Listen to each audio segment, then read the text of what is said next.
Hello guys, अगर आप लोगों को मेरे वीडियोस पसंद आ रहे तो प्लीज मेरे चैनल को सब्सक्राइब कर दीजिए।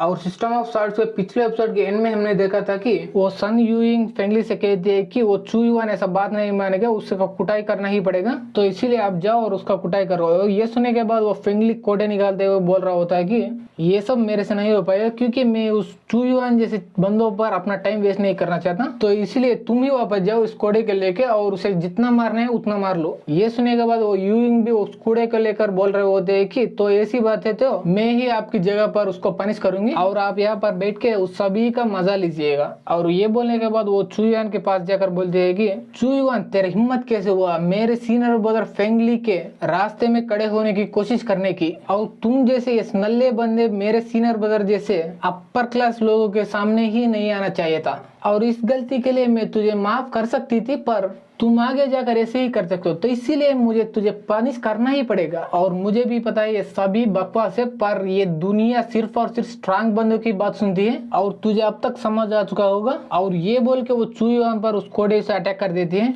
और उस अटैक को आता हुआ देखकर चू युआन भी अपने तलवार को एक टाइट सा पार लेता है और उस कोड़े को एक नॉर्मल सा अटैक करके आधे में काट देता है।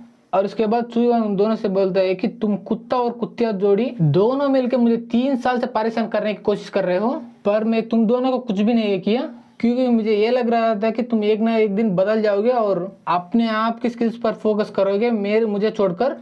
पर अब मेरे अंदर का सब्र पूरी तरह से टूट चुका है। और ये बोलने के बाद वो अपने पूरे एनर्जी बाहर ला लेता है। और ये देखने के बाद वो यूइंग थोड़ा चौंक जाते हैं और सोचने लगती है कि क्या इस कचरे के अंदर से ये इतना पावरफुल एनर्जी बाहर आ रहा है क्या। और वो फेंगली भी सोच रहा होता है कि इतना पावरफुल आ रहा है क्या, इसी बंदी से आ रहा है क्या वो आ रहा।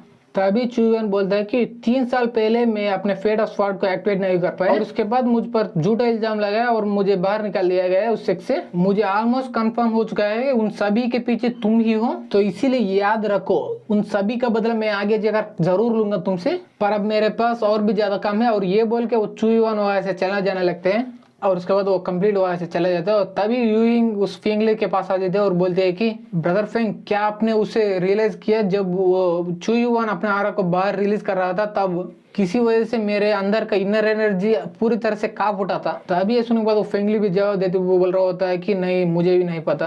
तभी ये सुनने के बाद वो यूइंग कहते हैं कि मुझे लगता है वो चू युआन स्वॉर्ड फेट ऑल्टर के पास जा रहा है, मे भी वो अपना फेट स्वॉर्ड को फिर से एक्टिवेट करना चाहता होगा। तभी सुनने के बाद वो फेंगली भी कहता है कि हम भी जाकर वहां पर देखना चाहिए। उसके बाद वो अपने मन में सोच रहा होता है कि मुझे किसी न किसी तरह से उससे ऊपर आने से रोकना पड़ेगा। और तभी यहाँ पे सीन शिफ्ट होता है उसी स्वॉर्ड ऑल्टर पे और वो फेंगटियन सभी लोगों से बोल रहा होता है कि ये स्वॉर्ड फेस्टिवल यही पर खत्म हो जाता है और इसके बाद किसी को भी अपने फेट ऑफ स्वॉर्ड को एक्टिवेट करने की इजाजत नहीं मिलेगी। और ये सुनने के बाद वो बाय फे भी थोड़ा उदास होकर बोल रहा होता है कि तो चलो चलते हैं ये सारी कचरों को हमारे जियान जुआन सेक्ट में भर्ती करने के लिए। और वो अपने मन में सोचने लगती है कि अरे यार, इस बार भी कोई भी अच्छा बंदा नहीं मिला। तभी वहां पे चू युआन आ जाता है और बोलता है कि रुको। और ये सुनने के बाद वो दोनों ही लड़ चौंक जाते हैं और उस तरफ देखने लगते हैं।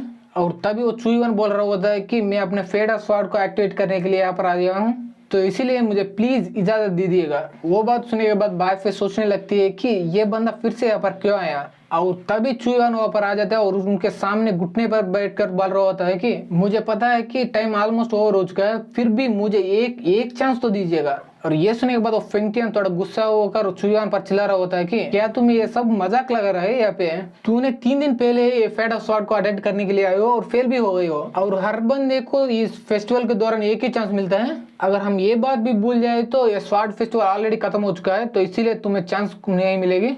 और तभी वहाँ पे वो फेंगली और यूइंग दोनों आ जाता है और उसमें से फेंगली बोलता है कि चू युआन, क्या तुम्हें सच में ये नहीं पता कि 3 सालों में एक ही चांस मिलता है और तुम उस चांस को मिस कर चुके हो, तो इसीलिए तुम्हें मौका चाहिए तो तुझे 3 साल तक वेट करना पड़ेगा। तभी यूइंग भी बोलती है कि वो कितना बार भी ट्राई कर ले वो सारे बार फेल हो जाएगा, पर हमारे सेक्ट भी थोड़ा रूल्स है और उन सभी रूल्स को हमें फॉलो करना पड़ेगा।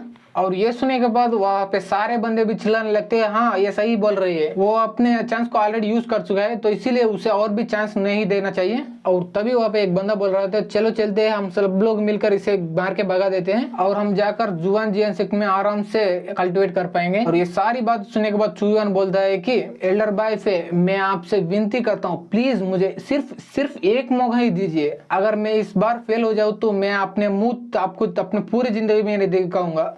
और ये बोलने के बाद चुईवान अपने मन ही मन सोच रहे होता है कि मैं इस एल्डर भाई के दया पर ही निर्भर रह सकता हूँ क्योंकि मेरे पास और कोई चांस नहीं है। तभी वो भाई पे भी ये सभी बात सुनने के बाद बोल रहे होते हैं कि देखो चुईवान, ऐसा नहीं है कि मैं तुझे चांस नहीं देना चाहता हूँ, क्योंकि ये जुआन जियान सेक्ट का रूल्स मेरे जूतों पर पड़ा हुआ मिट्टी के समान है।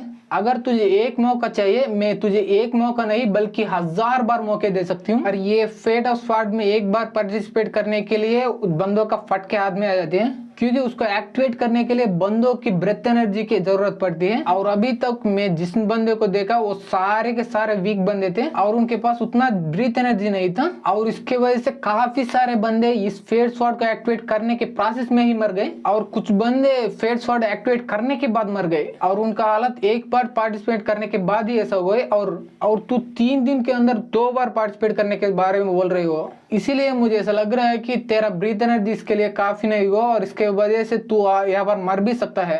तो इसीलिए तू 2 बार सोच लो यहाँ पर पार्टिसिपेट करने से पहले ही। तभी सुनने के बाद चुईवान तुरंत ही बोल जाता है कि मुझे ये सब याद करने के लिए शुक्रिया, चाहे जो भी हो जाए, मैं मर भी जाऊं फिर भी मैं उस फेट स्वॉर्ड को एक्टिवेट करना चाहता हूँ। ये सुनने के बाद वो एल्डर भाई थोड़ा उदास हो जाते हैं और बोलती है कि पर तेरा बॉडी सही नहीं कर सकती, पर फिर भी अगर तुम चाहते हो तो मैं तुझे नहीं रोकने वाली, तो जाओ वो फेट स्वॉर्ड को एक्टिवेट करो। और मैं भी तेरी तरह ही हूँ, कुछ ना करने से अच्छा मैं कुछ करके मर ही जाऊँ।